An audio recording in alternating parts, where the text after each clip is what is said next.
जय श्री कृष्ण।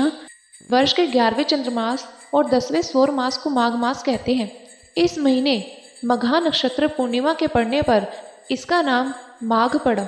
माघ महीने का विशेष धार्मिक महत्व होता है। मान्यता है कि माघ माह में किए हुए स्नान पाप कर्मों से मुक्ति दिलाने वाले होते हैं। इस माघ मास के सभी अध्यायों का फल प्राप्त करने के लिए आपको सारे महात्म की वीडियो हमारे चैनल और प्लेलिस्ट में मिल जाएगी। प्लेलिस्ट का लिंक कमेंट बॉक्स में उपलब्ध है।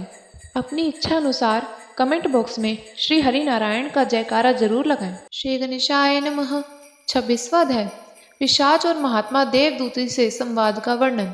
इतनी कथा सुनाकर महर्षि वशिष्ठ जी कहने लगे, हे राजन, इस तरह शोक से व्याकुल उस पिशाच का करुणोदय रुदन सुनकर देवदूती का दिल दया से आर्द्र हो गया और उसे कष्टों से छुटकारा दिलाने की इच्छा से उसके पास चला गया। तब उन्होंने उस रौद्र शरीर वाले पिशाच को देखा, जिसका भयंकर मुख, नेत्र भूरे, शरीर दुर्बल और धुएं की तरह काला रंग था।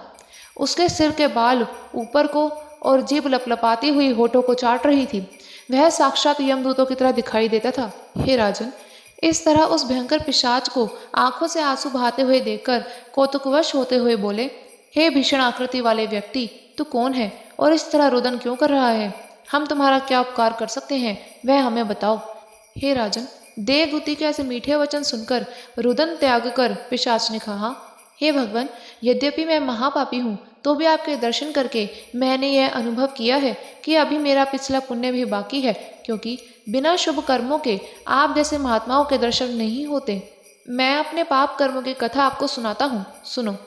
हे द्विजराज, पिछले जन्म में मैं एक बहुत बड़ा पराक्रमी और प्रभुत ऐश्वर्य से युक्त राजा था, परंतु मैंने कभी दीन दुखियों की किसी भी तरह सहायता नहीं की और न ही धर्मयुक्त होकर प्रजा का भली भांति पालन किया।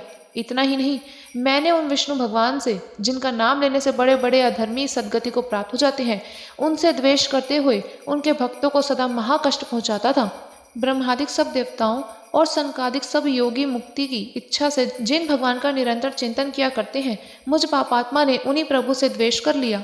इसलिए हे महात्मन, न केवल मुझे अनंत काल तक नरकों में निवास करते हुए यहाँ घोर दारुण दुखों को सहना पड़ा, अपितु इस पिशाच योनि को प्राप्त करके मेरा जरूर कोई ऐसा पुण्य कर्म है जिसके कारण मुझे आप जैसे महात्मा के दर्शन हो गए।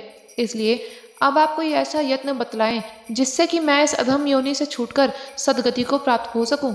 हे भगवान, यद्यपि वन पर्वतों में नाना प्रकार के मधुर फलों से लदे हुए अनगिनत वृक्ष खड़े हैं और मधुर जल से भरे हुए अनेक जलाशय स्थित हैं, लेकिन मैं मंदभागी इनमें से कुछ भी नहीं पा सकता और रात दिन भूख प्यास से पीड़ित होकर रुदन करता हुआ पागलों की तरह घूमता रहता हूँ और एक क्षण के लिए भी मुझे कहीं चैन नहीं मिलता। केवल पवन के सहारे कर्म विपाक से जीवित हूँ। इन दारुण कष्टों से युक्त पिशाच योनि का अंत कब होगा?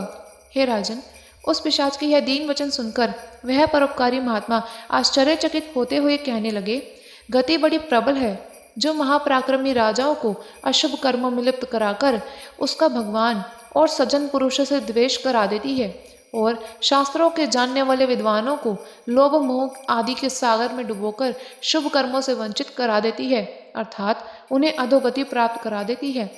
इसे भाग्य की विडंबना न कहा जाए तो और क्या कहें।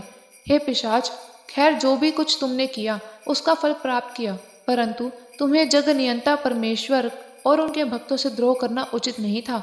अब तुम्हारे पापों की शांति का केवल एक ही अवसर है कि कुंभ के अवसर पर तुम माघ के महीने में प्रयागराज में जाओ। वहां जाकर त्रिवेणी में विधि विधान से स्नान करते हुए भगवान का भजन करो। ऐसा करने से तुम्हें मुक्ति अवश्य मिलेगी, इसमें कोई संदेह नहीं। क्योंकि जिस तरह शरद ऋतु में निर्मल आकाश में पूर्णिमा का चंद्रमा उदय होने के बाद अंधकार का नाश हो जाता है, उसी तरह प्रयागराज में त्रिवेणी में स्नान करने से न केवल मनुष्यों के जन्म जन्मांतर के घोर पाप नष्ट हो जाते हैं, अपितु उन्हें समस्त सांसारिक सुखों के साथ सदगति भी प्राप्त हो जाती है। अधिक कहने से क्या लाभ। गंगा यमुना के महात्म का वर्णन करने की शक्ति मुझ में नहीं, कारण कि उसके जल की बूंदों को स्पर्श करने से राक्षस देहधारी केरल देशीय ब्राह्मण की मुक्ति हो गई थी। इसलिए सब प्रकार के पाप तापों की शांति के लिए माघ मास के अवसर पर प्रयागराज में स्नान करें। 26वां अध्याय संपूर्ण। जय श्री कृष्ण।